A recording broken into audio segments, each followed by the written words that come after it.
कक्षा 10 की विज्ञान की वर्कशीट नंबर 18 बच्चों, अम्ल, अक्षारक और लवण। तो इनके बारे में हम जानेंगे। देखिए बच्चों, अक्षारक क्या होता है। अक्षारक ये लाल लिटमस को नीले में बदल देते हैं। इनका स्वाद कड़वा होता है, जबकि अम्ल ये नीले लिटमस को लाल में बदल देते हैं। ये स्वाद में खट्टे होते हैं। जैसा कि बच्चों हम जानते हैं कि भोजन हम खाते हैं उसका स्वाद अलग अलग प्रकार का होता है। भोजन का खट्टा कड़वा स्वाद क्रमशः उनमें मौजूद अम्ल और अक्षार के कारण होता है। अम्ल देखिए, जैसे दही नींबू का रस, संतरे का रस, सिरका स्वाद में खट्टे होते हैं क्योंकि इनमें अम्ल होता है। ऐसे पदार्थों की रासायनिक प्रकृति अम्लीय होती है बच्चों, इसलिए इन्हें प्राकृतिक अम्ल कहा जाता है क्योंकि ये प्राकृतिक रूप से प्रकृति में पाए जाते हैं। अक्षारक, कुछ पदार्थ स्वाद में कड़वे होते हैं, जैसे बेकिंग सोडा। यदि आप इसके विलयन को उंगलियों के बीच में रगड़ते हैं तो ये साबुन जैसा चिकना लगता है। ऐसे पदार्थ अक्षारक कहलाते हैं। जैसे बच्चों आपने साबुन देखा होगा, वो अक्षारीय प्रकृति का होता है। करेला, नीम बच्चों, इस तरह के जो कड़वे पदार्थ होते हैं वो अक्षारक होते हैं। लवण वे यौगिक होते हैं जो अम्ल और अक्षारक की क्रिया से बनते हैं। जैसे NaCl होता है बच्चों, साधारण नमक का सूत्र होता है ये। सोडियम क्लोराइड इसको कहा जाता है। Copper sulphate. तो बच्चों ये लवण दिए गए हैं जो इन दोनों की क्रिया से बनते हैं, अम्ल और अक्षारक की क्रिया से बनते हैं। इन्होंने बताया कि लाल लिटमस को नीला कर देते हैं कौन? अक्षारक। स्वाद में कड़वे होते हैं। ये जलीय विलयन में OH- आयन देते हैं। साबुन के, जैसे साबुन है, साबुन इसका एक एग्जाम्पल है। स्वाद में खट्टे होते हैं। अम्ल धातुओं को संसारित कर देते हैं, धातुओं का संक्षारण करते हैं। जलीय विलयन में H+ आयन प्रदान करते हैं। ये कुछ इनके सूचक है बच्चों, जिसकी सहायता से हम पहचान कर सकते कि कोई विलयन अम्ल है या क्षारक है। इनमें साबुन के जैसी चिकनाहट प्रतीत होती है, ये हमने पढ़ा ऊपर। और हाथ जो है, साबुन हाथ धोने और नालियों की सफाई में इस्तेमाल होने वाले अधिकतर पदार्थ जो होते हैं वो अक्षारीय प्रकृति के होते हैं। सूचक क्या होता है बच्चों? सूचक के बारे में देखेंगे हम। कोई पदार्थ अम्लीय या अक्षारीय, इसका परीक्षण करने के लिए विशेष प्रकार के पदार्थ का प्रयोग किया जाता है, जिसे सूचक कहते हैं।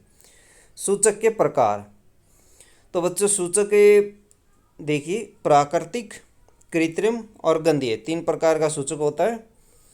तो 3 प्रकार का सूचक देखिए। प्राकृतिक सूचक, सबसे पहले जानेंगे प्राकृतिक सूचक के बारे में। प्राकृतिक सूचक जैसे बच्चों लिटमस, लाल पत्ता गोभी का रस और हल्दी, ये 3 प्रकार के इन्होंने प्राकृतिक सूचक बताए हैं जो प्रकृति में पाए जाते हैं।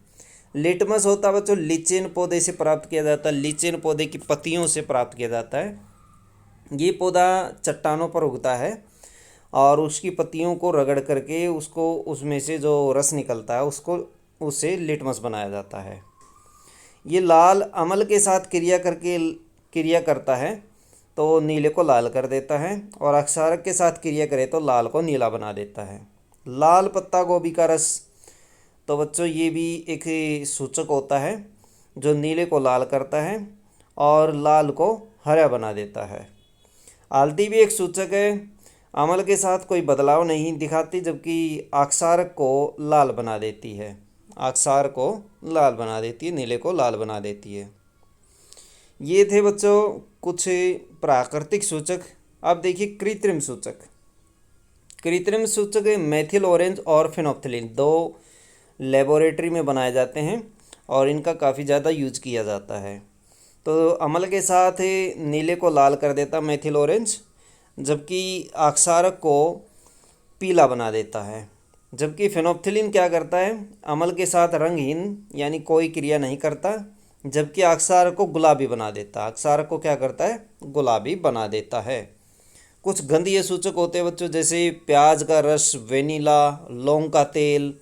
प्याज का रस तीक्ष्ण गंध दिखाता अम्ल के साथ, जबकि अक्षारक के साथ कोई गंध नहीं दिखाता है। वेनिला के साथ क्या होगा बच्चों? समान गंध रहती है और अक्षारक के साथ कोई गंध नहीं।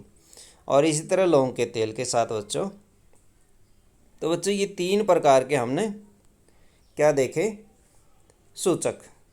कुछ एग्जाम्पल यहाँ दिए गए हैं अक्षारक के, NaOH, COH, ट्वाइस KOH। इसी तरह अम्ल के कुछ एग्जाम्पल दिए गए हैं HCl, HNO3, H2SO4। ये अम्ल होते हैं बच्चों।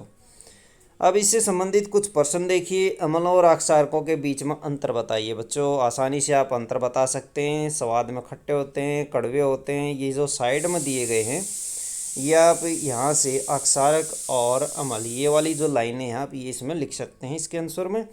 ये इसके डिफरेंस ही है। या फिर यहाँ से भी आप लिख सकते हैं, अम्ल की परिभाषा लिख लीजिए। और क्या लिखेंगे आप, अम्ल की परिभाषा के साथ में आप लिख सकते हैं, इनके एग्जाम्पल भी दिए गए हैं, देखिए ये दिए गए हैं, ये भी आप लिख सकते हैं। और ज़्यादातर अंतर ये साइडों में जो ये दी गई है साइडों में लिखा हुआ है, ये वाले आप इसमें लिख सकते हैं। अनेक घरेलू उत्पादों जैसे खिड़की साफ करने वाले पदार्थों के आदि में अमोनिया पाया जाता है। इन पदार्थों में अमोनिया पाया जाता है। ये लाल लिटमस को नीला कर देते हैं। इनकी प्रकृति क्या है, क्या प्रकृति है बच्चों, अक्षारीय। आप इसमें क्या लिखेंगे, अक्षारीय लिख सकते हैं। तीसरा क्वेश्चन देखिए, इसमें पूछा गया है कि सही और गलत बताइए। नाइट्रिक अम्ल लाल को नीला कर देता है। नाइट्रिक अम्ल है बच्चों, और अम्ल क्या करता है, नीले को लाल करता है, ये गलत है। सोडियम हाइड्रोक्साइड नीले को लाल कर देता है। सोडियम हाइड्रोक्साइड एक अक्षार है बच्चों, और अक्षार क्या करते हैं, लाल को नीले करते हैं, लाल को नीला बना देता है, जबकि ये गलत है। इसने कहा नीले को लाल बना देता है, ये भी गलत है। सूचक पदार्थ वह है जो अम्लीय और अक्षार के विलयन की भिन्न भिन्न रंग दिखाता है। ये सही है बच्चों, अलग अलग रंग दिखाता है या बिल्कुल नहीं दिखाता। कपड़े पर लगे हल्दी के दाग को साबुन से धोने पर उसके रंग में परिवर्तन कैसे आता है। तो कपड़े के दाग को जब धोया जाता है तो उसमें परिवर्तन आ जाता है, और जो हल्दी का दाग, पीला दाग था, वो लाल हो जाता है बच्चों। यहाँ हमने देखा हल्दी सूचक अक्षारकों को लाल कर देती है। तो साबुन एक अक्षारक है और हल्दी के पीले रंग को लाल कर देता है। इस तरह से रंग में परिवर्तन हो जाता है। तो बच्चों ये थी आपकी साइंस की वर्कशीट। वीडियो अच्छी लगे तो लाइक करें, हमारे चैनल को सब्सक्राइब करें।